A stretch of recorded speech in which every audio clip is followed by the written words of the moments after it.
Los saludo con la paz del Señor.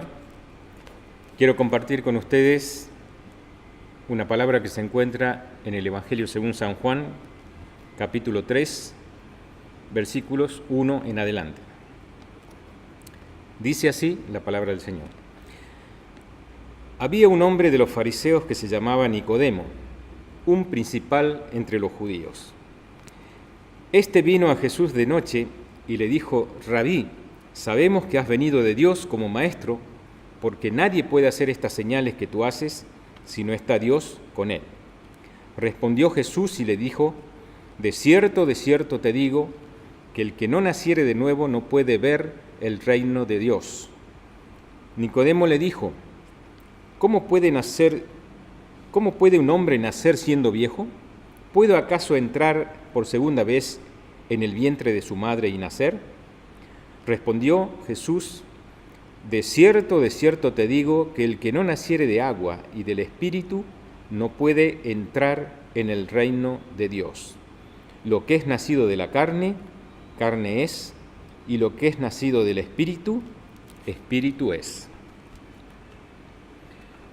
Aquí la Biblia menciona que este hombre llamado Nicodemo era un hombre reconocido entre los fariseos, un principal.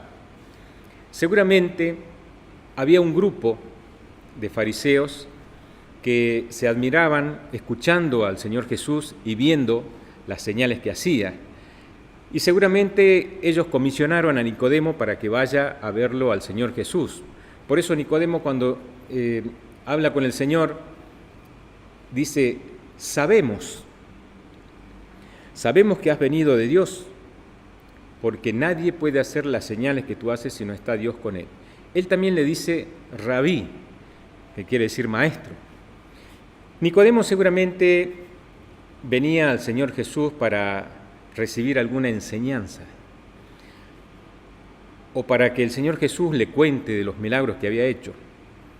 Pero el Señor Jesús le responde confrontándolo con la necesidad que tenía Nicodemo.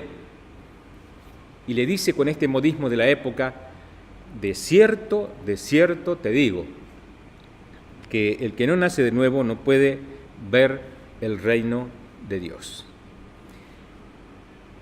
Vemos en distintas partes de la palabra cómo el Señor hablaba de forma espiritual y la gente trataba de interpretarlo de forma natural. Por ejemplo, con la mujer samaritana. El Señor Jesús le dijo: si conocieras el don de Dios y quién te dice, dame de beber, tú le pedirías y él te daría el agua de vida. La mujer le dice: bueno, que el pozo es hondo, que no lo puedes sacar, entonces dame esa agua para que yo no tenga sed. Ella interpretando las palabras del Señor Jesús de forma natural. Y acá también este hombre, Nicodemo, interpretando de forma natural lo que el Señor le dijo. ¿Puede acaso un hombre siendo viejo volver a nacer? Y el Señor le responde: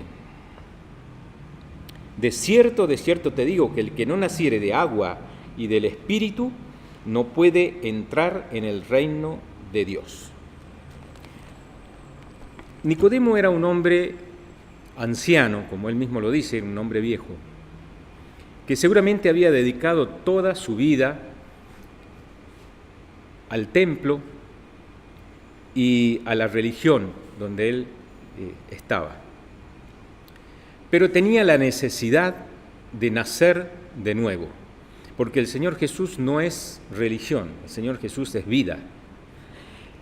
Entonces, Nicodemo tenía que entender que la religión no podía llevarlo a tener la vida que el Señor Jesús le estaba diciendo que tenía que lograr.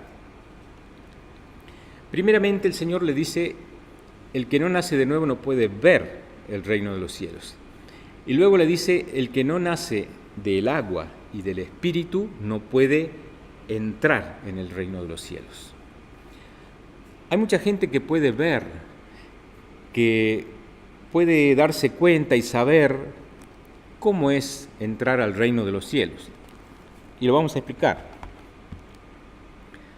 Cuando yo era niño, y asistía a la escuela dominical, las maestras me enseñaban que había un reino de los cielos. Y yo me imaginaba, como muchas personas creen hoy en día, que el reino de los cielos está pasando las nubes, allá donde está Dios, y hay calles de oro y mar de cristal. Bueno, esa es la Nueva Jerusalén, la ciudad santa de Dios. El reino de los cielos está aquí en la tierra. Juan el Bautista, en su predicación decía: arrepentíos y convertíos, porque el reino de los cielos se ha acercado. ¿Quién se había acercado en realidad? El Rey. Se había acercado el Señor Jesús. Entonces, ¿quiénes conforman ese reino de los cielos? Si está aquí en la tierra, el reino de los cielos lo conforman personas ante el mundo comunes, normales, que trabajan, que estudian, que tienen una vida secular conforme a la del mundo. ¿Cuál es la diferencia? Ellos han recibido al Señor Jesús y la vida de Dios está en ellos.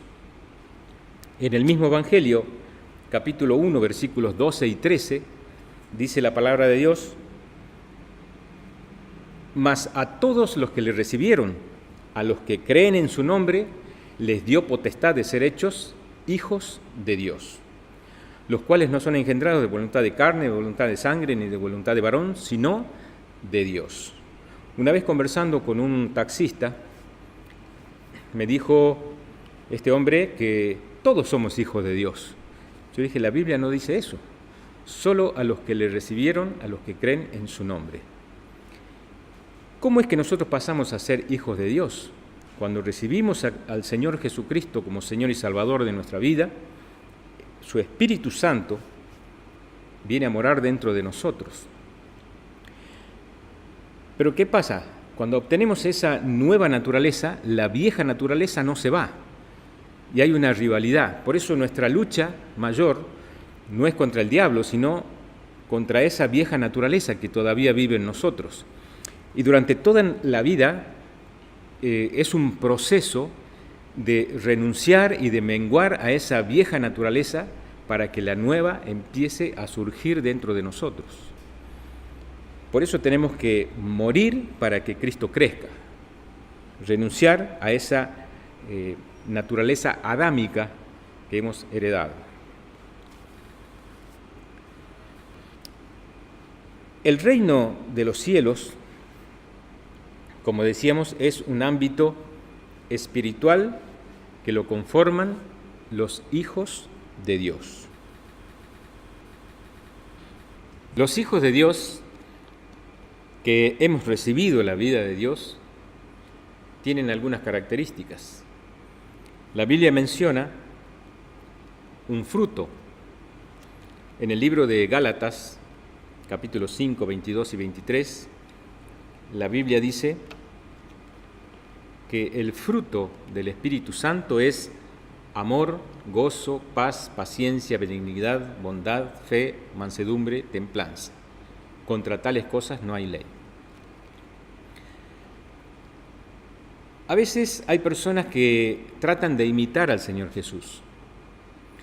Yo me acuerdo que cuando era niño y había distintas circunstancias que nos tocaba vivir, entonces nuestra maestra de escuela dominical nos decía: ¿qué hubiera hecho el Señor Jesús en esa situación? Y bueno, nosotros decíamos: y Él hubiera obrado con amor, con paciencia. Entonces dice: tenés que hacer lo mismo. Pero no era algo natural, nosotros es como que estábamos actuando para parecernos al Señor Jesús, para ser iguales a Él. Pero no debe ser así. Cuando nosotros recibimos la vida de Dios, tenemos el ADN de Dios, entonces esa vida naturalmente empieza a dar los frutos. Cuando yo tuve mi hijo mayor, mi esposa me decía: qué parecido que es a vos. Hasta la forma de caminar se parece a vos. ¿Pero qué hacía él? ¿Me imitaba a mí? No, él simplemente caminaba. ¿Y por qué se parecía a mí? Porque es hijo mío, yo lo engendré. Es algo natural. Entonces, cuando el Señor forma hijos con su misma naturaleza, ese es el propósito de Dios, formar hijos con su misma naturaleza para que le expresen en la tierra. El Señor Jesús, cuando le dijo a Nicodemo, es necesario nacer de nuevo, le estaba diciendo, en todo lo que estás embarcado, en la ley, en la religión, y todo lo que has venido haciendo, sirvió para una época, para una etapa. La ley comenzó con Moisés y terminó con la muerte de Cristo. El mismo Señor Jesús dice también que ni una tilde pasará, ¿no es cierto? Porque en realidad Él vino a ampliar la ley. Lo que le faltaba a la ley de darle la capacidad interior al hombre para poder cumplirla, lo hizo el Señor Jesús muriendo en la cruz. Cuando el Señor Jesús dijo consumado es y entregó su vida en la cruz del Calvario, dice que el velo del templo se rasgó en dos. Es como que el Padre dijo, esto ya no va más, porque todo lo que era símbolo, todo lo que era sombra, quedó atrás y ahora vino la realidad. El sacerdote ya no tenía que venir a entrar con la sangre de la becerra, sino que ahora estaba el verdadero, el legítimo Cordero de Dios que quita el pecado del mundo, el Señor Jesús. Y para que nosotros podamos entrar en ese ámbito espiritual que es el reino de los cielos, tenemos que recibir esa vida que el Señor nos da a través de su muerte, su resurrección y su impartición en nosotros. En la epístola de Primera de Corintios, capítulo 15, versículo 45, dice que fue hecho el primer hombre, Adán, alma viviente, y el postrer Adán, espíritu vivificante. El postrer Adán es Cristo. Vivificante quiere decir que no solamente tiene vida, sino que tiene la capacidad de impartir vida. Por eso Él, al impartir su vida dentro de nosotros, comienza en nosotros la regeneración de la que el Señor Jesús le hablaba a Nicodemo. Cuando el Señor Jesús imparte su espíritu y regenera a nuevas personas, pasan a ser sus hijos, ese es el hombre nuevo. El hombre nuevo es corporativo, que lo conforman las nuevas criaturas, que somos individualmente cada uno, porque dice la Biblia que el que está en Cristo nueva criatura es. Entonces, esas personas que tienen el Espíritu de Cristo y que son nuevas criaturas, conforman el reino de los cielos aquí en la tierra. Para concluir, el Señor Jesús le estaba hablando a Nicodemo no de religión, sino de vida. Esta es la vida que el Señor Jesús vino a traer. Este fue el triunfo del Señor Jesús en la cruz del Calvario. Él tuvo el poder para entregar su vida y volverla a tomar. Y Él no quedó ahí en esa cruz. El Señor nos dio de su Espíritu. Cuando Él estuvo con sus discípulos, ya iba a ascender a los cielos, les dijo, recibid el Espíritu Santo, sopló en ellos y así se impartió como espíritu vivificante dentro de ellos. A través de ellos, el Evangelio, las buenas nuevas, fue transmitida y dice que el Señor está retardando su venida hasta que sea predicado este Evangelio del reino hasta los confines de la tierra. Usted que ha recibido el Espíritu de Dios, que es una nueva criatura, ahora tiene la responsabilidad de anunciar estas buenas nuevas. Muchos están esperando que usted les hable. Muchos están esperando que los hijos de Dios se manifiesten. Y cuando nosotros abramos nuestra boca y hablemos palabra de Dios, la vida de Dios también va a ser impartida dentro de otras personas para que puedan ser ellos también nuevas criaturas. Esto es nuestra tarea en el reino de los cielos. Esto es lo que hemos heredado de los antiguos discípulos. Esa gran comisión que el Señor les encomendó: id y predicad el Evangelio a toda criatura. Así que en el reino de los cielos no hay cristianos mudos. Todos tenemos que expresar y dar a conocer lo que el Señor hizo, y nosotros tenemos esa voz de esperanza para los que están en necesidad, para los que todavía están muertos en delitos y pecados y no conocen al Señor. Así que hasta aquí quería compartir esta palabra, y yo le animo a que usted hable del Señor, que usted exprese esa vida que está dentro de usted, y que el Señor también nos acompañe en este camino de regeneración. Esto es, como decíamos hace rato, un proceso que va a durar mucho tiempo en nosotros. Somos como un vaso. Si el vaso está lleno, Dios no puede llenar la llenura de nadie. Tenemos que vaciarnos para que Él pueda llenarnos con esa vida abundante que Él nos ofrece. Los saludo con las paz del Señor.